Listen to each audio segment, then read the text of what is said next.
Good morning. कक्षा 10 का second chapter अम्ल और क्षार जो हम लोग पढ़ रहे थे उसके कुछ पार्ट्स से हैं। इसमें पिछले पार्ट्स में हम आप लोगों को क्षार के बारे में बताए, अलग अलग कंसेप्ट से क्षार क्या होता है।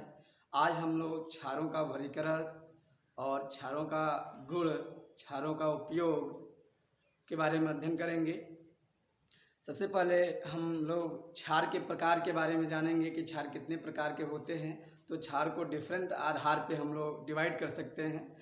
आयनन के आधार पर, आयनन का मतलब होता है कि जब भी हम लोग क्षार को जल में घोलते हैं या विलय करते हैं तो दो आयन में टूट जाता है, धनायन और ऋणायन में। इस क्रिया को आयनन कहते हैं। और आयनन के आधार पर क्षार को दो भागों में बांटा गया है, एक प्रबल क्षार, एक दुर्बल क्षार। प्रबल क्षारक या क्षार को स्ट्रांग बेस कहते हैं, दुर्बल क्षारक को इंग्लिश में वीक बेस कहते हैं। प्रबल क्षारक क्या होता है? प्रबल क्षारक जो है जलीय विलयन में पूर्णतः आयनित हो जाता है, अर्थात 100% आयनित होकर हाइड्रोक्सिल आयन देता है। इसके एग्जाम्पल हैं potassium hydroxide KOH, sodium hydroxide, barium hydroxide आदि etc। इस तरह से प्रबल क्षारक का उदाहरण potassium hydroxide, sodium hydroxide, barium hydroxide. Exam में पूछा जाता है कि क्षार कितने प्रकार के होते हैं। क्षार दो प्रकार के होते हैं, प्रबल और दुर्बल। प्रबल क्षार से क्या समझते हैं तो बताया जा सकता है, आप लोग बता सकते हैं कि यह जलीय विलयन में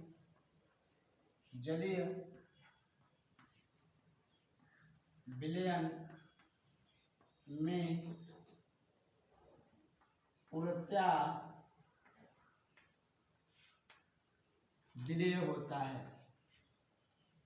विलय होता है, अर्थात 100% आयनित होकर हाइड्रोक्सिल आयन देता है। छात्रों, आप लोग इसका डिफिनेशन लिख सकते हैं। यह जलीय विलयन में पूर्णतः विलय होता है, अर्थात 100% आयनित होकर हाइड्रोक्सिल आयन देता है। अब ये आयनित होता है तो क्या होता है? सबसे पहले देखिए, पोटेशियम हाइड्रोक्साइड को जलीय विलयन एक्वस सॉल्यूशन, ये आयनित होगा तो पोटेशियम आयन देगा, हाइड्रोक्सिल आयन देगा। इसी तरह सोडियम हाइड्रोक्साइड NaOH आयनित होकर sodium ion plus hydroxyl ion देगा। इसी प्रकार बेरियम हाइड्रोक्साइड आयन आयनित होकर एक्वस सॉल्यूशन में तो बेरियम आयन देगा प्लस हाइड्रोक्सिल आयन देगा। इस तरह से प्रबल क्षार पूर्णतः आयनित होकर हाइड्रोक्सिल आयन जलीय विलयन में देते हैं। अब हम लोग बात करेंगे दुर्बल क्षारक वीक बेस क्या होता है।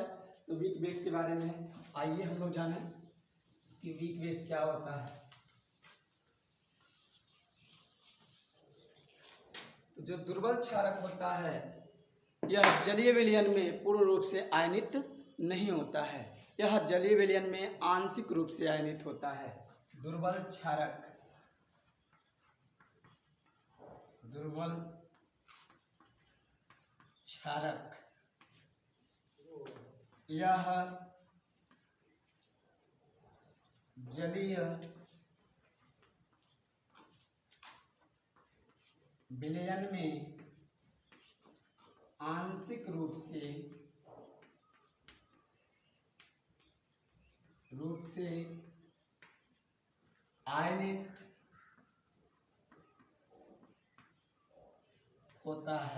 आयनित होता है। इसका उदाहरण है अमोनियम हाइड्रोक्साइड। उदाहरण हम लोग दुर्बल का देखेंगे, अमोनियम हाइड्रोक्साइड जिसका सूत्र होता है NH4OH। इस तरह से यह अधिक जलीय विलयन में इसको हम लोग बोलते हैं एक्वास, तो ये जो है अमोनियम में टूट जाएगा NH4OH माइनस में ये परिवर्तित होगा। यह आंशिक रूप से जो है ये जली विलयन में हाइड्रोक्सिल आयन देता है, इसलिए यह दुर्बल क्षार के भांति वर्क करता है। इसी तरह हम लोग बात करें एल्युमिनियम हाइड्रोक्साइड का AlOH का होल थ्राइस, तो ये एक्वस जली विलयन में आंशिक रूप से आयनित होकर aluminium ion plus hydroxyl ion देता है।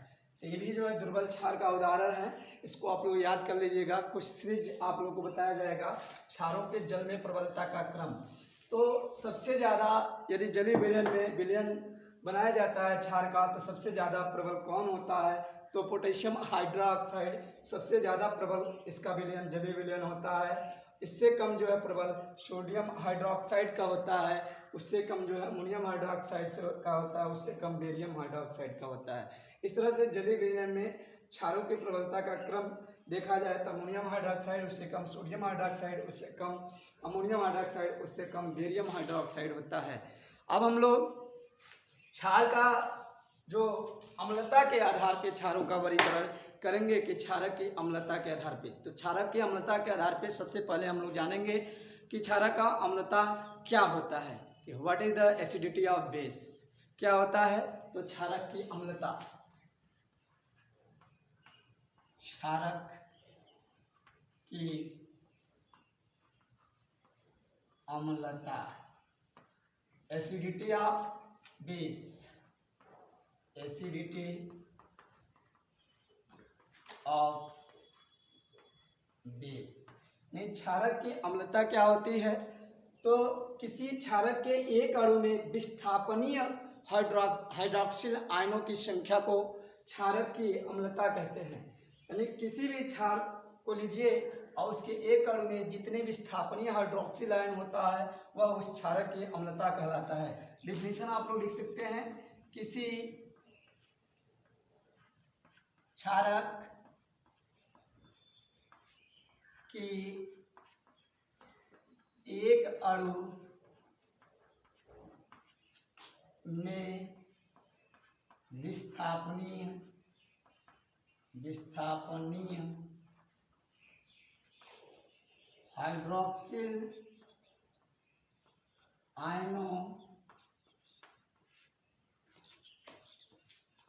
हाइड्रोक्सिल आयनों की संख्या उस क्षारक की अम्लता कहलाती है। देखिए यहाँ किसी क्षारक की एक अणु में विस्थापनीय हाइड्रोक्सिल आयनों की संख्या उस क्षारक की अम्लता कहती है। एक उदाहरण लेते हैं, अभी जैसे हम लोग अमोनियम हाइड्रोक्साइड के बारे में पढ़े हैं, तो NH4OH, आप इसकी अम्लता क्या है इसके बारे में जानेंगे। तो जब इसके एक्वस सॉल्यूशन बनाते हैं, ये जो है ammonium ion plus OH minus hydroxyl ion देता है।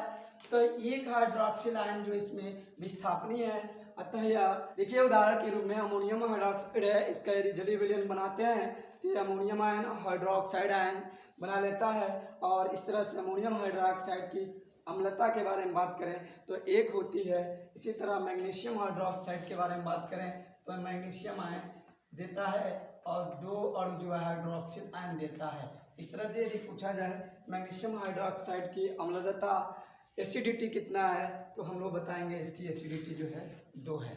तो इस तरह से हम लोग पढ़े क्षारक की अम्लता, एसिडिटी ऑफ बेस, और क्षारक की अम्लता के आधार पर बेस कितने प्रकार के होते हैं इसके बारे में जानेंगे हम लोग। क्षारक की अम्लता के आधार पर बेस के प्रकार।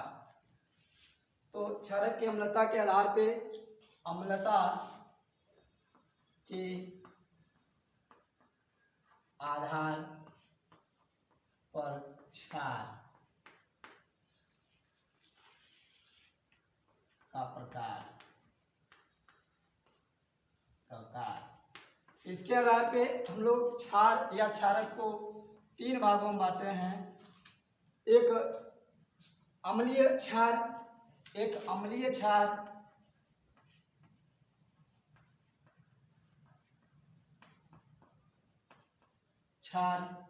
दूसरा द्विअम्लीय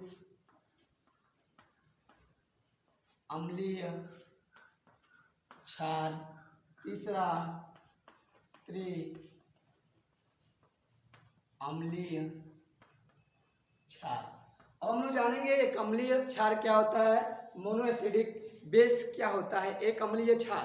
तो एक अम्लीय क्षार में एक अणु में एक जो है विस्थापनीय हाइड्रोक्सिल आयन उपस्थित होता है। इसका उदाहरण ammonium hydroxide NH4OH, potassium hydroxide KOH, sodium hydroxide ETC है। यदि इन क्षारों का जलीय विलयन बनाया जाए तो इसमें से एक ही हाइड्रोक्साइड आयन जो है विस्थापनीय है। अब दूसरा द्विअम्लीय क्षार के बारे में, तो ऐसे क्षार जिसका जलीय विलयन में 2 हाइड्रोक्सिल आयन विस्थापनीय हो उसे द्विअम्लीय क्षार कहते हैं। एग्जाम्पल के रूप में मैग्नीशियम हाइड्रोक्साइड है आपका MgOH का ट्वाइस, बेरियम हाइड्रोक्साइड है ETC, ये है। अब त्रिअम्लीय क्षार क्या होता है, ट्राई एसिडिक बेस। तो इसमें जलीय विलयन में 3 जो है हाइड्रोक्सिल आयन विस्थापनीय होता है। उदाहरण के लिए एल्युमिनियम हाइड्रोक्साइड AlOH का होल थ्राइस, एल्युमिनियम हाइड्रोक्साइड का होल थ्राइस, यदि इसका आयनन हम लोग करें जलीय विलयन में एक्वस, तो ये 3 जो है हाइड्रोक्सिल आयन इसका विस्थापनीय है, इसलिए यह ट्राई एसिडिक बेस है। इस तरह से जो है ट्राई एसिडिक बेस है। इसी तरह दूसरा एग्जाम्पल हम लोग एल्युमिनियम हाइड्रोक्साइड के अलावा अन्य एग्जाम्पल हम लोग ले सकते हैं। फेरिक हाइड्रोक्साइड है FeOH का होल थ्राइस, तो इसका भी आयनन हम लोग करते हैं तो फेरिक आयन प्राप्त होता है प्लस 3 जो है हाइड्रोक्सिल आयन का 3 जो है विस्थापनीय मूलक प्राप्त होता है। इस तरह से यह त्रिअम्लीय क्षार का उदाहरण है। आइए हम लोग जो है क्षार के गुण के बारे में अध्ययन करेंगे कि क्षार क्या होता है, इसका क्या गुण होता है, इसके बारे में हम लोग जानेंगे। तो क्षारों के गुण, क्षारों के गुण, तो क्षारों के गुण, सबसे पहले क्षारों के गुण के बारे में हम जानेंगे कि properties of basis, properties of basis, इनके गुण क्या होते हैं। तो सबसे पहला जो है इसका गुण यदि बात करें तो यह स्वाद में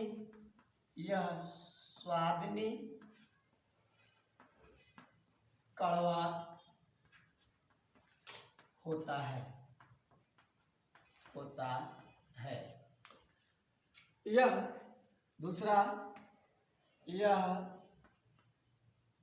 लाल लिटमस को नीला में परिवर्तित कर देता है। यह लाल लिटमस को नीले में परिवर्तित कर देता है, आइडेंटिफाई होता है। इसी तरह तीसरा इसका pH जो मान होता है, pH मान 7 से अधिक होता है,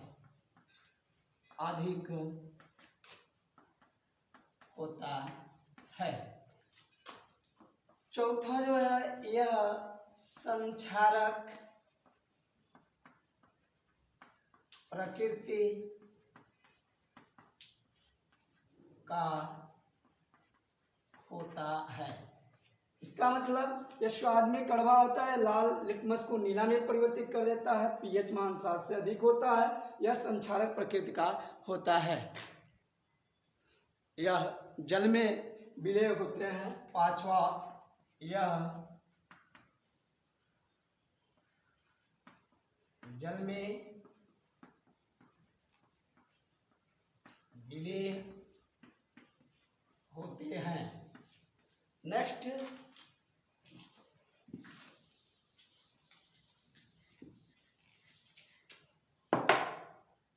यह स्पर्श करने पर साबुन जैसा चिकना लगता है। अब हम लोग इसके कुछ रासायनिक गुण पढ़ेंगे। ये भौतिक गुण था बेस का। रासायनिक गुण में सबसे पहले बेस के रासायनिक गुण में अम्लों से क्रिया पढ़ेंगे। अम्लों से क्रिया यानी रिएक्शन विथ एसिड और action with acid. Action with acid यानी अम्लों से क्रिया करके यह लवण तथा जल का निर्माण करता है। अम्ल से क्रिया करके यह लवण तथा जल का निर्माण करता है। जैसे एग्जाम्पल के रूप में देखिए, कैल्शियम हाइड्रोक्साइड का जब रिएक्शन हम लोग सल्फ्यूरिक अम्ल से कराएंगे H2SO4 से, तो प्राप्त होता है हम लोगों को कैल्शियम सल्फेट CaSO4 प्लस जो है 2 अणु जल का प्राप्त होता है H2O। ये आपका कैल्शियम हाइड्रोक्साइड है। कैल्शियम हाइड्रोक्साइड ये एक बेस है और ये अम्ल से यानी सल्फ्यूरिक अम्ल से जो है क्रिया करता है तो साल्ट कैल्शियम सल्फेट बना लेता है। कैल्शियम सल्फेट बनाता है, एक सॉल्ट है और जल का निर्माण करता है, वाटर बनता है। इसी तरह दूसरा भी एग्जाम्पल हम लोग ले सकते हैं। जैसे कैल्शियम हाइड्रोक्साइड की क्रिया ही हम लोग करा लें HCl से, हाइड्रोक्लोरिक अम्ल से, तो बन जाता है calcium chloride CaCl2 plus 2H2, वो बन जाएगा, ये एक साल्ट बनता है, साल्ट, और ये वाटर बन जाता है। इस तरीके से हम लोग बात करें तो क्षार अम्ल से क्रिया करके लवण तथा जल का निर्माण। नेक्स्ट, आधात्विक ऑक्साइडों से क्रिया। तो जो क्षार है आधात्विक ऑक्साइड से क्रिया करके लवण तथा जल का निर्माण करता है। अब आधात्विक ऑक्साइड क्या होता है, तो जो आधात्विक तत्व होते हैं उनके ऑक्साइड, जैसे कार्बन डाइऑक्साइड, सल्फर डाइऑक्साइड एटिसेट्रा, ये क्या है, कार्बन अधातु है, इसका ऑक्साइड कार्बन डाइऑक्साइड हो गया। इसी तरह यहाँ सल्फर एक अधातु है, इसका ऑक्साइड सल्फर डाइऑक्साइड हो गया, सल्फर ट्राइऑक्साइड हो जाएगा। तो इस तरह से आधात्विक ऑक्साइड जो है क्षार से क्रिया करके लवण तथा जल का निर्माण करता है। जैसे सोडियम हाइड्रोक्साइड की क्रिया यदि हम लोग कार्बन डाइऑक्साइड से कराते हैं तो एक साल्ट प्राप्त होता है सोडियम कार्बोनेट और जल का निर्माण होता है। इसी तरह यदि सल्फर डाइऑक्साइड की क्रिया सोडियम हाइड्रोक्साइड से कराते हैं तो एक साल्ट प्राप्त होता है जिसका नाम है सोडियम सल्फाइट। सोडियम सल्फाइट है और जल का निर्माण हो जाता है। नेक्स्ट, ऊष्मा का प्रभाव। यदि किसी भी क्षार को हीट करते हैं यानी गर्म करते हैं तो वह क्षारीय ऑक्साइड और जल में विघटित हो जाता है। जैसे मैग्नीशियम हाइड्रोक्साइड को यदि हम लोग ऊष्मा दें तो मैग्नीशियम ऑक्साइड और जल में विघटित हो जाएगा। इस तरह से हम लोग क्षारों के गुण का अध्ययन किए हैं। अब हम लोग क्षारों के उपयोग के बारे में जानेंगे कि क्षार का क्या उपयोग होता है। तो क्षारों का उपयोग, क्षारों का उपयोग, यूज या एप्लीकेशन ऑफ बेसिस। तो यूज ऑफ बेस क्या है, बेस का उपयोग क्या है, तो ये प्रति अम्ल के रूप में उपयोग किया जाता है। प्रति अम्ल के रूप में उपयोग इसका किया जाता है। प्रति अम्ल का मतलब होता है कि ऐसे रसायन जो अम्लता को नष्ट करे उसे हम लोग प्रति अम्ल कहते हैं। तो प्रति अम्ल के रूप में उपयोग किया जाता है। दूसरा, वस्त्र उद्योग में, वस्त्र उद्योग में होता है। तीसरा, रासायनिक यौगिक निर्माण में, रासायनिक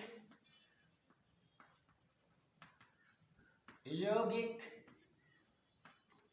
निर्माण में, जैसे अमोनियम क्लोराइड,